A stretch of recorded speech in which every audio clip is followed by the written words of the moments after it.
aktif bersama rekan-rekan kami dari Dinas Komunikasi dan Informatika Bovendigul. Bambang Hermawan bersama Anda pagi ini. Pendengar, otonomi khusus bergulir bagi provinsi tercinta kita Papua sejak tahun 2003. Kurang lebih 25 tahun sudah kita menikmati yang namanya otonomi khusus. Banyak sudah perubahan-perubahan yang terjadi di pulau yang kita cintai ini bersama. Tidak menampik juga ada sebagian warga kita atau masyarakat kita yang sampai saat ini merasa masih belum menikmati yang namanya otonomi khusus. Kita tidak membahas pro kontra di masyarakat tentang menolak ataupun menerima otonomi khusus. Tapi kita berbicara dari perspektif yang lain, bagaimana otonomi khusus ini sudah dinikmati masyarakat Papua khususnya dan membawa perubahan-perubahan tidak saja bagi infrastruktur, namun juga pada sendi-sendi kehidupan kita yang lain. Pagi ini ada dua narasumber kita yang sudah hadir di Pro 1 RRI Bovendigul. Ada Kepala Dinas Komunikasi dan Informatika Kabupaten Bovendigul, Bapak Lambert Patuan. Selamat pagi Pak Lambert. Selamat pagi. Sehat Pak ya? Sehat. Baik. Dan juga ada Kepala BP4D Kabupaten Bovendigul, Bapak Darius Minggu. Pak Darius, selamat pagi. Sehat Pak ya? Selamat pagi Pak, sehat. Baik. Pendengar, topik kita adalah penggunaan dana otonomi khusus di Kabupaten Bovendigul. Kebetulan ini pengucuran dana otonomi khusus buat Kabupaten Bovendigul ini dimulai dari tahun 2017 dan sampai saat ini masih. Tapi yang kita perbincangkan adalah sampai tahun 2021. Apa saja dana-dana itu digunakan untuk apa saja bagi kepentingan masyarakat yang ada di Kabupaten Bovendigul. Saya ke Pak Darius. Pak Darius, dari pengetahuan Anda untuk Kabupaten Bovendigul ini, otonomi khusus atau dana-dana otonomi khusus buat Kabupaten Bovendigul ini, apakah sudah bisa dirasakan masyarakat kita yang ada di Bovendigul ini, Pak Darius? Berikan kami informasi yang jelas, Pak Darius. Baik, terima kasih. Selamat pagi para pendengar Kabupaten Bovendigul, bahkan pendengar di mana saja berada. Saya dari BP4D Kabupaten Bovendigul akan memberikan gambaran sedikit tentang bagaimana khusus secara khusus di Kabupaten Bovendigul. Sebelum jauh untuk menjelaskan beberapa hal tentang dana otonomi khusus ini, sesuai dengan Undang-Undang 21 tahun 2001 dan juga dengan Undang-Undang 35 tahun 2008, di mana penekanannya di situ adalah hakikat kebijakan khusus strategis yang dilakukan dalam rangka peningkatan kualitas hidup dan kesejahteraan masyarakat. Sebelumnya itu mungkin saya jelaskan sedikit dulu tentang dana otonomi khusus. Ya. Kalau Bapak tadi sampaikan bahwa bagaimana pendapat masyarakat kehadirannya atau adanya program dana otonomi khusus ini. Saya sepengetahuan saya, kalau dana otonomi khusus ini, kalau sesuai undang-undang otonomi khusus, yang jadi otonomi khusus adalah provinsi, tapi tidak terlepas juga dari kabupaten kota. Oleh karena itu, dengan dana otonomi khusus ini dialokasikan di berbagai kabupaten kota yang ada di Papua. Oke, dalam artian untuk Kabupaten Bovendigul ini apakah dibagikan langsung ke masyarakat atau melalui mekanisme ke misalnya ke OPD begitu, Pak Darius? Jadi begini, kami selaku Badan Perencanaan Pembangunan Daerah, saya kepada Kemdikbud sesuai tahapan perencanaan pembangunan daerah, bahkan pembangunan nasional. Memang dana otonomi khusus ini ada regulasinya. Jadi ada dua, ada yang melalui kegiatan melalui OPD, dan ada yang namanya afirmasi. Afirmasi ini BPA-nya ada di keuangan, dalam hal ini Bupati selaku anggaran.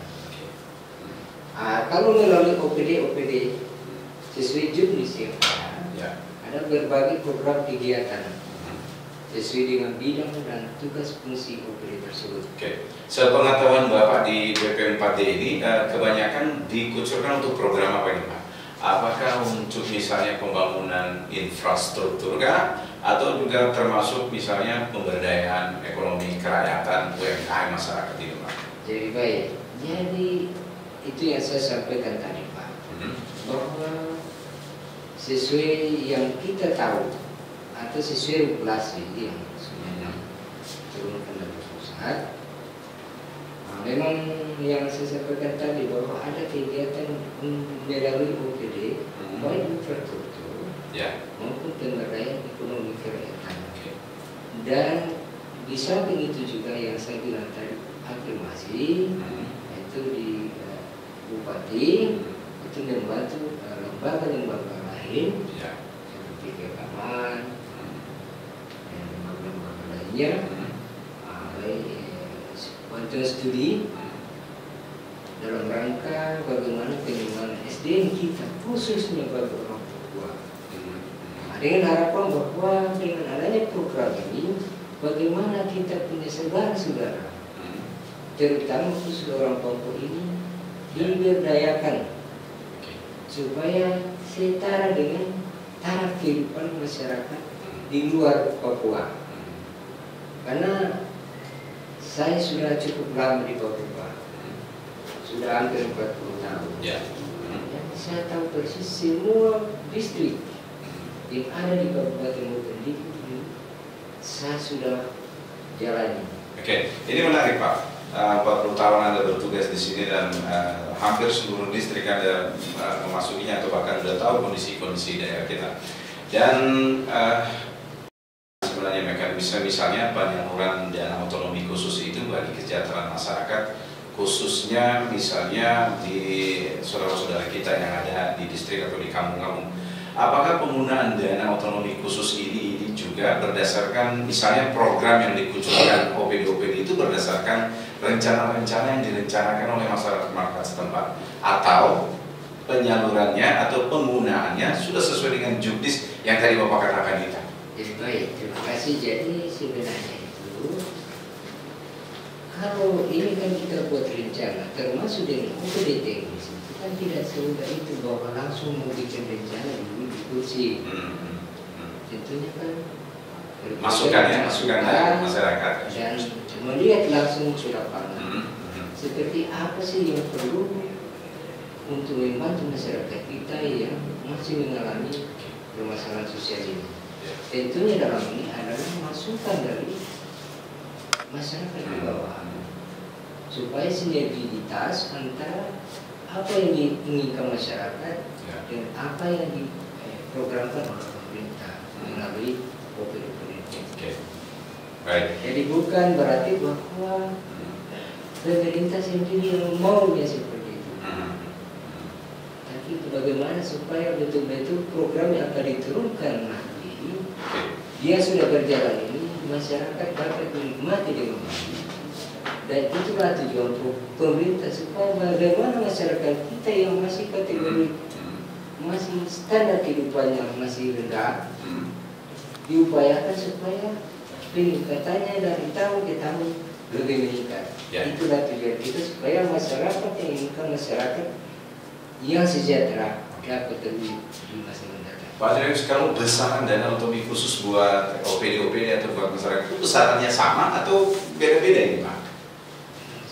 Ya, misalnya kucuran dana otonomi khusus yang diperuntukkan misalnya untuk salah satu OPD yang ada ini, pengucurannya, apakah standar pembiayaannya atau besaran biayanya itu sama semuanya atau justru melihat dari program-program yang diusulkan jadi ada nominalnya berbeda-beda begitu Pak? Jadi begini Pak, tentunya pasti berbeda. Misalnya OPD dinas pendidikan pasti beda dengan dinas kesehatan.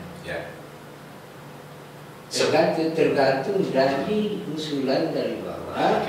Kemudian bagaimana juga sebagai pemerintah dalam hal ini OPD yang melihat permasalahan ini sebagaimana permasalahan yang terjadi di lapangan.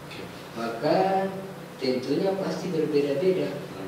Misalnya dari rumah sakit, apa yang harus diprogramkan lebih untuk pelayanan masyarakat, pastikan beda di dinas pendidikan. Bagaimana mungkin sekolah-sekolah yang akan dibantu, kan beda itu. Baik, saya ke Pak Lagar, sepengetahuan Anda, ini kebetulan berkaitan dengan Kepala Dinas Komunikasi dan Informatika, tentu pasti punya informasi yang banyak tentang penggunaan dana otonomi khusus juga di daerah ini.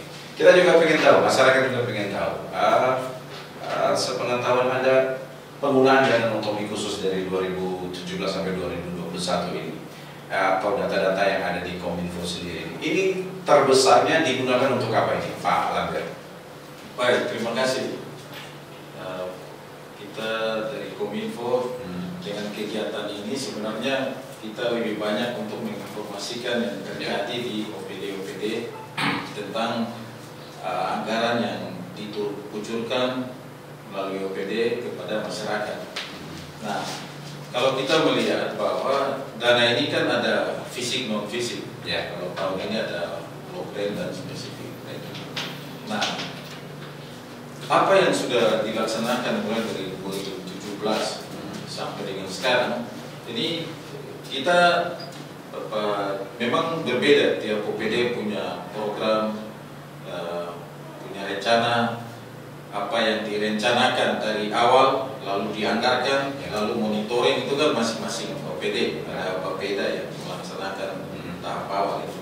Tetapi dari sisi pelaksanaan, ini seperti contoh kami dari Kominfo, itu 2017 kita sempat dapat, itu berupa dana untuk KIM, kelompok informasi masyarakat, lalu ada juga pelatihan kelompok informasi, komunikasi informasi, juga kepada masyarakat. Nah, memang ini kan berbeda-beda tanggapan penerimaan dari masyarakat tentang keberhasilan ini. Tetapi kalau ini berjenjang atau secara tersusun terencana dengan baik, misalnya dari 2017 sampai dengan 2021 itu perencanaan dengan baik, pasti ada hasil itu. Satu contoh, kita kelompok informasi masyarakat yang kita bentuk di distrik kemarin 2017 itu kita ada di 5 distrik itu. Salah satu juga ada di Milik Tanah, itu sudah jalan itu. Tapi di semua distrik memang kita belum ada. Tapi beberapa distrik yang kita bentuk ini sudah berjalan, dan tahun ini juga kita masuk pada kelompok informasi untuk bagaimana peningkatan dari yang sebelumnya dibentuk, terus bagaimana untuk berjalan normal itu, berjalan bisa memberikan informasi kepada masyarakat yang mereka kerjakan di masing-masing itu. Nah, kalau kita bicara keberhasilan, memang tahun ini juga kita ada kegiatan khusus di bidang bidang statistik sektoral yang saat ini sedang mengumpulkan data-data. Memang semua berjalan. Itu wawancara langsung dengan kepala dinas dan dengan penerima, dan itu memang berjalan baik itu. Hasil-hasil yang dilaksanakan tidak sempurna, tetapi apa yang direncanakan sudah cukup berjalan baik, dan penyerapan anggaran juga sudah cukup itu. Tetapi dari sisi keberhasilan memang harus terukur dari OPD. Nah, kita berharap dengan dialog ini bahwa akan dipanggil OPD-OPD ini, nanti OPD yang menjawab itu, keberhasilan itu, sehingga secara langsung masyarakat bisa tahu apa yang sudah dilakukan. Seperti Bapeda dari sisi mulai dari perencanaan, penganggaran, dan monitoring. Nah, ini kan Bapeda yang bisa menjawab ini. Nah, keberhasilan misalnya dari sisi pertanian atau dari sisi ekonomi rakyat. Nah, ini kan dari dinas terkait yang Tetapi secara umum, ya dari kami statistik sektoral mengevaluasi ini memang berjalan dengan baik dan bisa terukur. Oke. Untuk Kominfo sendiri apa sebenarnya program utamanya dalam penggunaan dana otonomi khusus ini, Pak Langgar? Kita memang untuk 2017 itu masih di KIM, Kelompok Informasi Masyarakat, dan bagaimana pelatihan teknologi informasi. Di tahun ini, di tahun 2022 kita juga ada kelompok informasi masyarakat, tapi sudah ditingkatkan lagi. Lalu ada juga tentang ekonomi kreatif, Ya. Ekonomi kreatif yang kita juga akan mengundang staf khusus Presiden untuk datang menginformasikan tentang ini. Yaitu Bapak Billy Mamrasar. Di tahun ini juga kita akan mengundang beliau, sudah komunikasikan ini. Lalu ada juga tentang dialog, seperti yang kita jalani hari ini, dan tentang evaluasi yang dilakukan oleh bidang statistik untuk mengevaluasi tentang pelaksanaan otsus ini. Oke. Dari program yang tadi Pak Langgar bisa sampaikan bahwa KIM dan ini, apakah dari program itu sasarannya yang dicapai sudah tercapai, Pak? Ya, kalau kita ukur tercapai ini kan bukan ekonomi, ya. Dia terukur dari bagaimana masyarakat bisa menginformasikan tentang apa yang sudah, dan ini memang sudah berjalan. Oke. Kita punya informan tentang bagaimana pembangunan yang sudah berjalan. Tetapi masih ada kelemahan. Kelemahan ini kan seperti misalnya mereka harus menginformasikan. Jadi dia harus punya foto, dia harus punya bicara, ada yang rekam. Nah, ini kita belum punya teknologi. Karena memang mereka punya HP tapi belum terlalu bagus juga itu. Oke, kalau Anda bisa menangkap misalnya keluhan-keluhan masyarakat kita atau masukan-masukan dari masyarakat kita yang ada di kampung-kampung ini atau terkait dengan program yang dikucurkan atau yang dilakukan oleh Dinas Komunikasi dan Informatika ini, apa yang banyak diberi masukan teman-teman kepada teman-teman kita yang ada di Kominfo ini, Pak? Ya, kalau bicara yang utama pasti uang itu. Bagaimana peningkatan ekonomi? Ini nomor satu yang selalu disampaikan. Mulai dari bagaimana misalnya produk-produk yang mau dijual, lalu apa saja yang bisa dia buat sehingga bisa menghasilkan. Ini yang selalu mereka sampaikan. Tetapi ada sisi lain lagi bahwa produk-produk yang sudah mereka punya itu sudah mereka berhasil untuk menjual. Nah, satu contoh ini ya, tentang kemarin dengan banyaknya durian. Nah, masyarakat di misalnya di Mindik Tanah atau mulai dari Karimop naik di atas ini sudah bisa menggunakan HP. HP dia bisa munculkan di media sosial dan ada yang tanggapan untuk datang membeli durian. Dan itu sangat positif. Jadi ini hal-hal yang sudah dari kami dari Kominfo melihat ini, sehingga kita melihat bahwa ekonomi kreatif ini kita butuhkan untuk melatih mereka. Nah, yang kita lakukan di tahun ini juga supaya bagaimana masyarakat digitalisasi ini benar-benar digunakan ini, literasi digital, mulai dari membaca, menulis sampai dengan bagaimana penggunaan teknologi untuk keberhasilan ekonomi mereka. Nah, ini yang sekarang sebenarnya sedang digencarkan, dan salah satu yang dibuat oleh pemerintah pusat melalui Kominfo adalah membuat BTS di semua kampung. yang sekarang sedang berlangsung pembangunannya. Apakah itu juga ada sebagian pembangunan dari dana otonomi khusus, Pak? Kalau memang itu pure dari daerah? Sepenuhnya dari pusat, pusat ya. Tapi kalau dari Otsus ini kan menyangkut UMKM ini, pemberdayaan ekonomi masyarakat. Oke. Baik, pendengar, Anda masih bersama Radio Republik Indonesia Bovendigul. Kita masih berbincang soal penggunaan dana otonomi khusus tahun 2017-2021. Di studio masih ada Kepala Dinas Komunikasi dan Informatika Kabupaten Bovendigul, Bapak Albertus Patuan, dan juga ada Kepala BP4D, Bapak Darius Minggu. Pak Darius, ini tadi terkait dengan perencanaan soal anggaran dan juga monitoring dan juga penggunaannya di mana. Nah, kalau sepengetahuan Anda, kita tahu juga bahwa Anda menduduki posisi Kepala Dinas BP4D ini baru beberapa bulan. Nah, tentu secara detail mungkin Anda belum terlalu mengetahui secara jelas. Tapi berikan gambaran kepada masyarakat kita secara umum ini. Apakah program-program yang dilakukan antar OPD yang satu dan OPD yang lain itu sudah disinkronkan, misalnya tidak terjadi penumpukan, tidak terjadi seperti tumpang tindih semacam itu. Sepengetahuan Anda gimana Pak Darius? Baik, terima kasih Pak.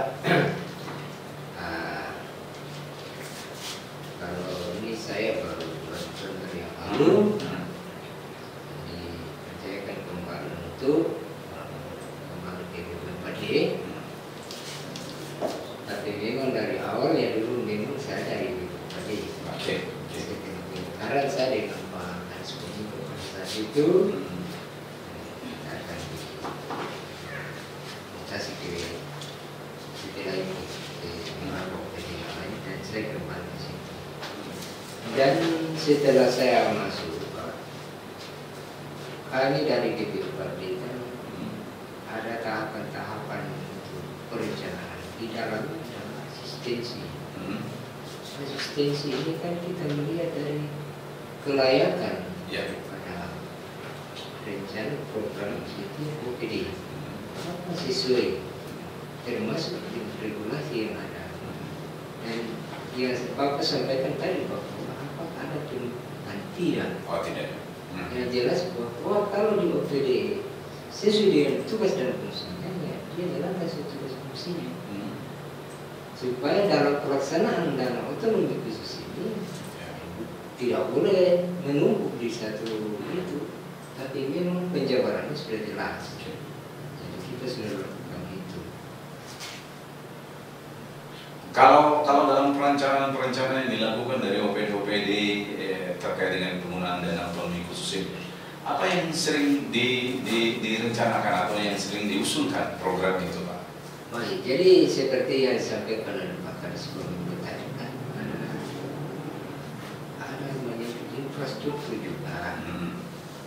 Selain itu ada kegiatan pemberdayaan, penyuluhan, dan bantuan-bantuan dari dinas pertanian berupa pupuk, bibit, dan lain-lain. Tapi yang saya lihat di sini, kan masyarakat kita di Papua kebutuhan dasarnya seperti rumah layak. Tapi itu dari dinas. Itu juga bisa digunakan Pak dari dana otonomi khusus. Saya ini ya Pak, sesuai regulasi perbaikan dari dinas lingkungan hidup dan rumah. Ya Pak Lander, kalau Anda sendiri jalan ke kamu atau ke memang begitu? Ya memang begitu Pak. Sudah terjadi pembangunannya pada masyarakat. Sebenarnya nanti kalau dari dinas agenda pasti mereka akan menjawab. Tetapi secara umum ini sebenarnya harus terukur di Bapeda ya. Tentang maksus ini. Tetapi kita kalau terukurnya ini dalam apa ini Pak? Terukurnya dalam monitoring kan? Monitoring itu kan dari Bapeda yang nanti melakukan itu. Bagaimana terukur di lapangan seperti apa dari sisi penganggaran, lalu pelaksanaannya seperti apa. Nah itu dari Bapeda. Nah mekanisme monitoring ini apakah sudah punya standar mekanismenya atau bagaimana Pak? Baik, jadi kalau monitoring adalah satu bagian tahapan dari karena di situ juga ada penganggaran khusus. Untuk monitoring ada aturannya 3% untuk monitoring. Maksudnya itu supaya bagaimana pengelolaan tentang penyaluran otsus yang dilakukan oleh PD masing-masing sesuai dengan alokasinya, apa jalan sesuai dengan yang direncanakan. Namun dalam ini terus terang saya sampaikan kepada kita semua bahwa namanya manusia tidak ada yang sempurna. Yang jelas pemerintah ingin supaya masyarakat kita, terutama UAP yang masih garis kemiskinan di bawah, semua siapapun kepala daerah pasti berusaha mengangkat hal itu dengan program-program ini. Tapi namun setelah saya lihat memang sudah bagus, tapi kan namanya di Papua ini Pak membangun infrastruktur nilainya tinggi. Jadi sama kan di Jawa sana. Kondisi daerah kita juga ya Pak. Jadi memang kita tinggi. Jadi dengan nilai anggaran yang dikucurkan ke OPD dan pelaksanaan di distrik-distrik dan kampung, memang tidak semula itu mau langsung jadi misalnya bangun rumah satu distrik selesai. Tidak mungkin Pak. Dengan 20 distrik ini, bagaimana kita supaya semua program itu bisa masuk? Pak, kalau boleh tahu kita punya dana otonomi khusus untuk setahun misalnya setiap tahun itu berapa besarnya Pak? Itu nanti dari dinas. Oh gitu ya? Enggak, maksudnya dari Bapeda. Ya, dari seluruhnya untuk dari provinsi ke kabupaten ada per tahun ada. Gitu Sudah ya? dirinci. Baik. Dan ada secara Baik. Ya, mereka Anda masih bersama Radio Republik Indonesia Bovendigul dan kita kembali setelah kita dengarkan dulu yang satu ini. Masih bersama Radio Republik Indonesia Bovendigul. Masih ada Bapak Albertus Patruan, Kepala Dinas Komunikasi dan Informatika Bovendigul, dan Kepala BP 4T Bapak Darius Minggu. Pak Darius, kalau pengucuran dana otonomi khusus dari provinsi ke kabupaten-kabupaten itu di awal tahun, di tengah, atau di akhir ini Pak Darius? Bisa kasih gambaran ke kita Pak Darius? Sebenarnya begini Pak, kalau menyangkut itu memang sudah ada regulasinya. Oh, regulasinya? Dia ada 3 tahap. Oh, tahapan ya Pak? Tidak sekaligus ada? Tidak sekaligus. Oke. Jadi mungkin saya akan jelaskan bahwa Pagudana itu dari tahun 2017 sesuai data yang saya terima. Kalau tahun 2017 Bovendigul mendapat 100 miliar 450 juta 545 rupiah. 100 miliar lebih Pak ya? Namun dalam pelaksanaan realisasinya tidak mencapai hanya 89 sekian. Ya, 80 ya. Kemudian di tahun 2018 sama yang di 2017 Ya. 100 100 miliar lebih ya. sekian. Realisasinya Pak? Realisasinya di sini 90 M. Kalau di tahun 2000 ada peningkatan realisasi. Kalau di 2019 menurun dan hanya berapa OPD yang diberikan, tidak sama yang di 2017, di 2018 sebanyak 21 OPD. Ya. Kalau di 2019 hanya 12 OPD. Ya. Dengan jumlah pagu anggaran keseluruhan Kabupaten Bovendigul sebesar 59.981 juta 998.203 rupiah. Kemudian di tahun 2020 Pak, Ya. hanya 6 OPD. Makin turun Pak ya? Itu. Ya. Jadi dia punya pagu tahun 2020 59.981 juta 998.203. Kenapa dia menurun? Kenapa OPD hanya sekian? Karena kemarin ada kegiatan yang kegiatan PON ya? kegiatan PON ini sehingga dari provinsi mengalokasikan anggaran sebagian untuk kegiatan kan olahraga nasional mungkin, dan sampai di 2021 ini Pak sama OPD hanya 6 sebesar 59 M 981 juta 999.163. Dan saya bilang tadi kalau masyarakat bertanya kok kenapa, atau OPD lain bertanya kenapa kok di awal itu sebanyak itu satu, kenapa? Adalah kebijakan dari masih kita kebijakan dari provinsi ya. Dengan adanya kegiatan pekan olahraga nasional ini. Jadi Pak Darius, penurunan dari 21 OPD ke 12 OPD terus sampai ke 6 OPD itu bukan kemauan daerah ya? Bukan. Itu keputusan dari provinsi ya? Dan itu juga besaran itu juga melihat dari keperluan atau kepentingan dari provinsi terkait dengan ada event-event semacam itu.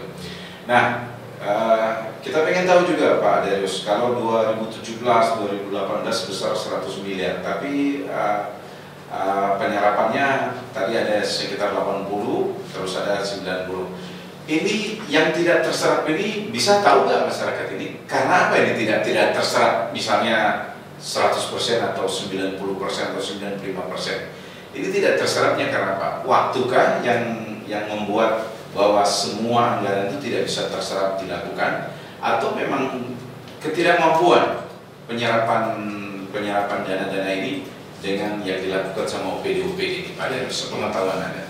Baik, jadi begini, di Bopendikul ini jadi bukan saya membela pemerintah, karena saya adalah pemerintah.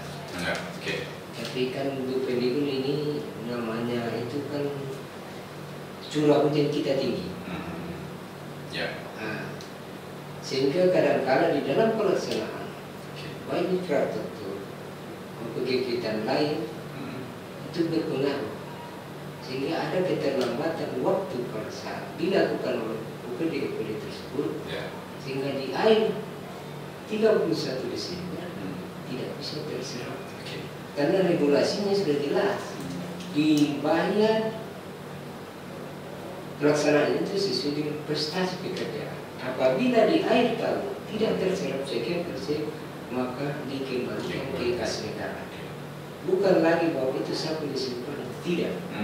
Itu yang perlu saya sampaikan kepada OPD-OPD waktu pengelolaan dana otsus ini, betul-betul kita laksanakan sesuai dengan tahapan-tahapan, sehingga waktu yang diharapkan yang saya sampaikan tadi bisa terrealisasi 100%.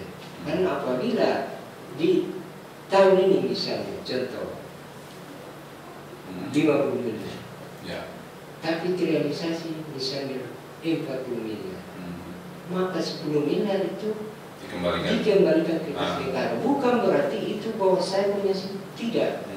Itu regulasi. Berarti masih ada pandangan yang kalau misalnya tidak terpakai ini merupakan simpanan buatan Pak gitu Pak ya. Ternyata ini dia ditarik kembali. Itu yang harus dipahami oleh kita semua, termasuk masyarakat kita di khususnya di Bopendikul dan mungkin untuk Papua. Oke. Memang ini sangat disayangkan Pak Darius bahwa pendanaan yang begitu besar tidak menyerap 100% atau tidak terserap semuanya. Ada sebagian yang dikembalikan. Apakah ini juga misalnya besaran-besaran yang nominalnya ini kalau kita lihat makin menurun ini juga, selain tadi ada event Pekan Olahraga Nasional 2 tahun terakhir ini kan kita pandemi. Apakah ini juga cukup mengganggu ini? Juga terserap juga untuk misalnya mengatasi pandemi ini. Sepengetahuan Bapak gimana? Ya baik, yang jelas bahwa ini kan anggaran pusat ya, diberikan kepada provinsi Papua dan Kabupaten Kota. Bagaimana mengatasi permasalahan di Papua? Dengan adanya pandemi kemarin itu kan kita kan tidak tahu bahwa kapan datang COVID. Akhirnya kebijakan ini pemerintah pusat mau tidak mau ambil ini, maka bahwa untuk anggaran khususnya digunakan sebagian untuk kegiatan pelayanan kesehatan dalam pandemi COVID-19.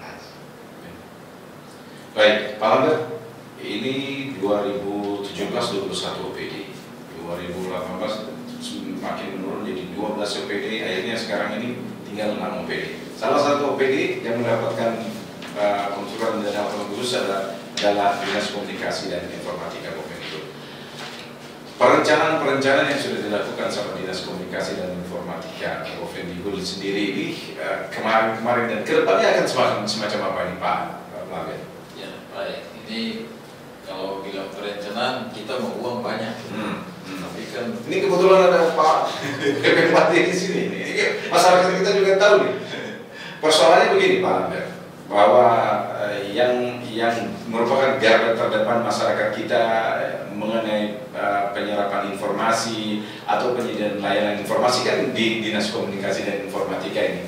Nah, mungkinkah bisa misalnya Pak Lambert ini mengusulkan di sini sehingga masyarakat kita juga bisa mendengar lalu juga ada Pak BP4D ini, misalnya penguatan jaringan kita yang ada di Kabupaten Bovendigul ini, Pak Raka. Ya, baik. Ini menarik karena kita memang dari Kominfo itu anggarannya memang hanya 1M. Di tahun 2017 kita dapat 1M saja. Lalu di tahun 2022 ini juga kita hanya dapat 1M. Memang yang kita inginkan sebenarnya harus ada pembangunan infrastruktur juga untuk mendukung kita di bidang teknologi informasi ini. Tetapi di satu sisi juga kita tidak bisa bebas juga untuk menggunakan anggaran otsus untuk infrastruktur itu. Sehingga kita lebih banyak kegiatannya seperti sosialisasi, pelatihan seperti itu. Di tahun 2017 itu kita melakukan sosialisasi lebih banyak tentang KIM ini, kelompok informasi masyarakat ini. Lalu juga bagaimana teknologi informasi yang digunakan seperti pelatihan komputer, penyiaran internet dan lain-lain. Nah, itu di tahun 2017. Sedangkan di tahun 2022 yang tahun ini kita mulai laksanakan ini, salah satu kegiatan yang sedang kita lakukan ini dialog ini tentang penggunaan dialog interaktif tentang penggunaan dana otsus dari tahun 2017 sampai 2021. Nah, ini yang kita salah satu kegiatan. Di samping ada kegiatan lain tentang KIM juga. Tetapi KIM ini kita sudah peningkatan lagi. Kita bukan hanya melatih, tapi bagaimana membuat mereka sudah penggunaan sisi teknologinya. Lalu ada juga tentang bagaimana ekonomi kreatif. Ekonomi kreatif kita bukan pelaksana ekonomi ya, seperti dinas pada Perindako, pada pertanian dan perkebunan, tapi bagaimana informasi ini yang kita gunakan dari sisi teknologi untuk pelaku-pelaku ekonomi ini bisa menjual. Ya, misalnya pemasarannya bisa melalui online ya. Online, ya. Ini yang kita sedang merencanakan dari sisi teknologi informasi. Lalu kita masuk juga pada bagaimana mengevaluasi otsus di beberapa tahun ke belakang ini. Sehingga sisi informasi ini yang kita coba mengangkat. Tetapi sebenarnya kami juga ingin membuat seperti sarana prasarana. Ya. Bagaimana misalnya satu kampung dia punya TV kabel, sehingga informasi tentang pembangunan ini juga mereka bisa dapatkan. Bagaimana juga ada visa di kampung, bagaimana juga internet ini, sehingga mereka juga bisa menggunakan teknologi informasi ini. Oke. Pak Darius, ini kan 2022 ini 6 OPD. Ada bisa kemungkinankah atau bisa diusulkan kembali, misalnya tahun depan itu kembali seluruh OPD itu bisa mendapat bantuan dana otonomi khusus? Baik Pak, jadi kalau menyangkut dengan pembagian alokasi dana otsus ini, sesuai dengan tadi itu PTJTK itu sudah ada. Jadi kalau ini saya selaku kepala badan, tapi kan ada pimpinan saya. Dari tim anggaran kita akan saya akan menyampaikan kepada Pak dan Pak Sekda, kira dari apakah bisa masuk ke lainnya. Itu saya nanti akan koordinasi dengan pimpinan saya. Memang saya masuk selaku wakil ketua, tapi kan masih ada pimpinan saya. Ya, artinya dalam artian ada kemungkinan dari 6 OPD ini bisa kembali 21 OPD yang ada di Kabupaten Bovendigul ini bisa kembali juga bisa mendapatkan itu. Jadi begini Pak, jadi kalau itu mungkin kalau dibilang 21 mungkin tidak. Tapi ada peningkatan ya, misalnya OPD, penambahan OPD lah ya. Kalau sekarang kan 6 OPD ini. Karena menurut kita mungkin dari 6 OPD ini yang prioritas. Oh, prioritas Pak ya. Itu perlu diberikan dana khusus berkaitan supaya berkaitan langsung dengan masyarakat, terutama warga yang ada di Kabupaten Bovendigul. Mungkin saya sambung tadi dengan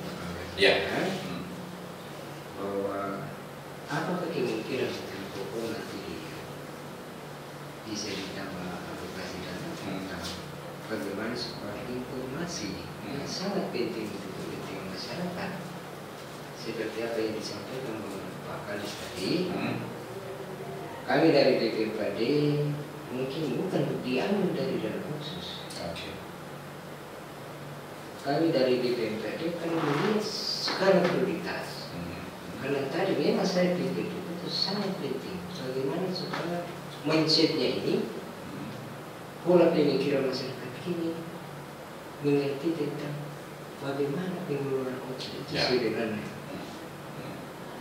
supaya berhasil di baik di sejarah individu atau kelompok atau di tengah-tengah masyarakat. Artinya sasarannya tepat dan manfaatnya juga kelihatan. Jadi mungkin dari sebagian nanti ini sangat penting.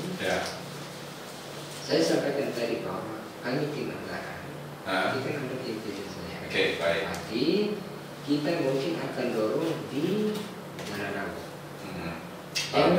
Dana daur nanti. Jangan kita ganggu ini dana otsus ini. Karena sasarannya itu sudah jelas. Bagaimana dana otsus betul begitu berikan kepada masyarakat melalui program kegiatan supaya OHP kita ini mari kita dorong kembangkan supaya tingkat kesejahteraan ini perlu ditumbuh kembangkan. Itu saya punya harapan. Apa tanggapan Pak? Ya begini, saya terima kasih kalau memang kita didukung. Satu hal bahwa KIM, kelompok informasi masyarakat ini, kita selama ini masih sebatas sosialisasi, kita melibatkan mereka untuk terlibat. Tetapi dari sisi informasi mereka sangat kurang. Misalnya kita harus membuat ada TV. Mereka punya, kalau kita misalnya buat TV digital di masyarakat, berarti mereka dengan sendirinya bisa, pembangunannya sudah berjalan, ternyata selama ini sudah berjalan. Tetapi kalau kita tidak membuat bagaimana informasi itu sampai ke mereka, ini repot.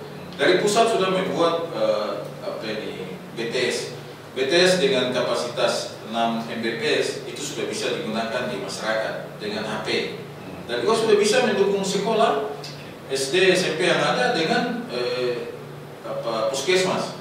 Nah, tetapi bagaimana membuat informasi ini benar-benar tiba di masyarakat, bukan hanya internet itu saja, tetapi ada hal lain juga, informasi pembangunan. Nah, ini yang harus kita melihat itu. Kalau dia cuma HP, belum tentu mereka punya HP yang canggih.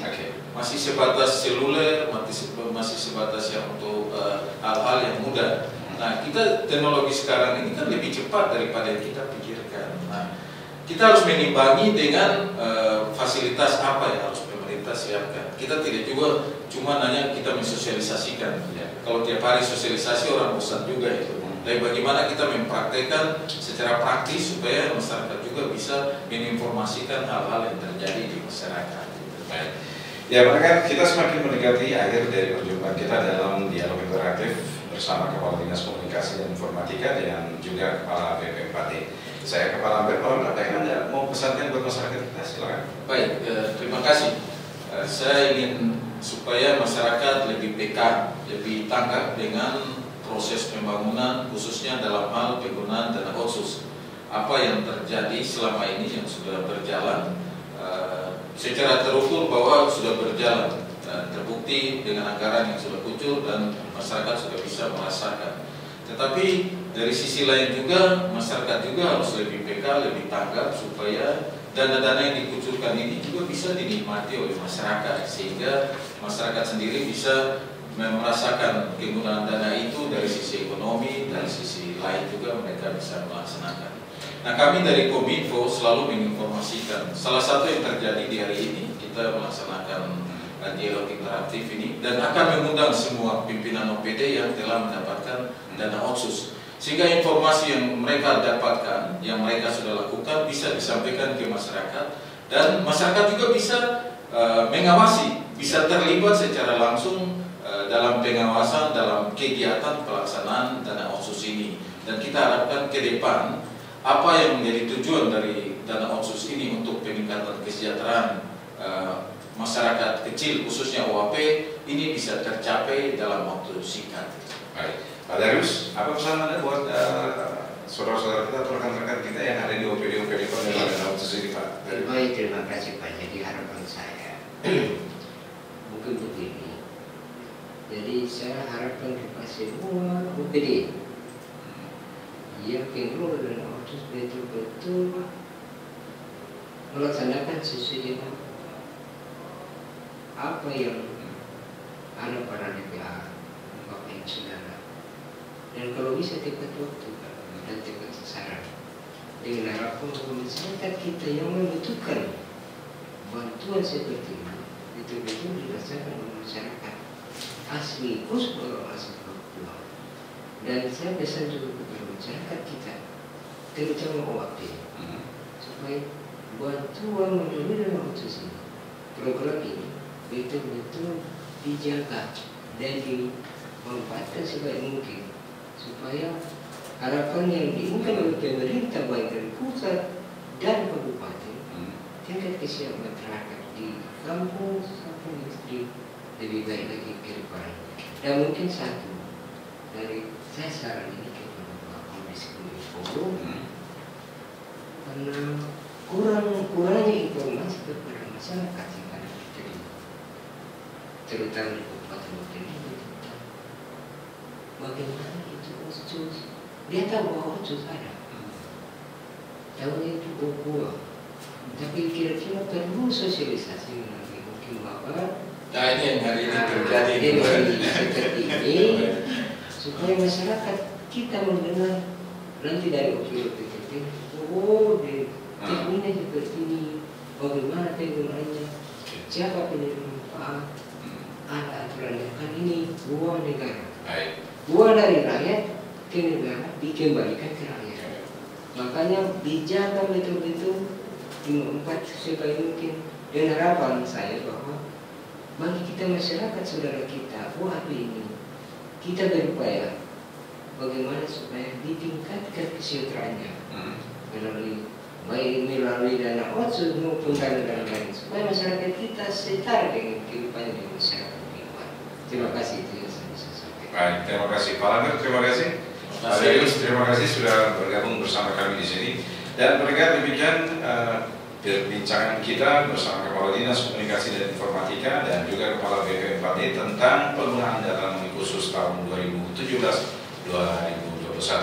Terima kasih atas perhatian Anda. Saya Bambang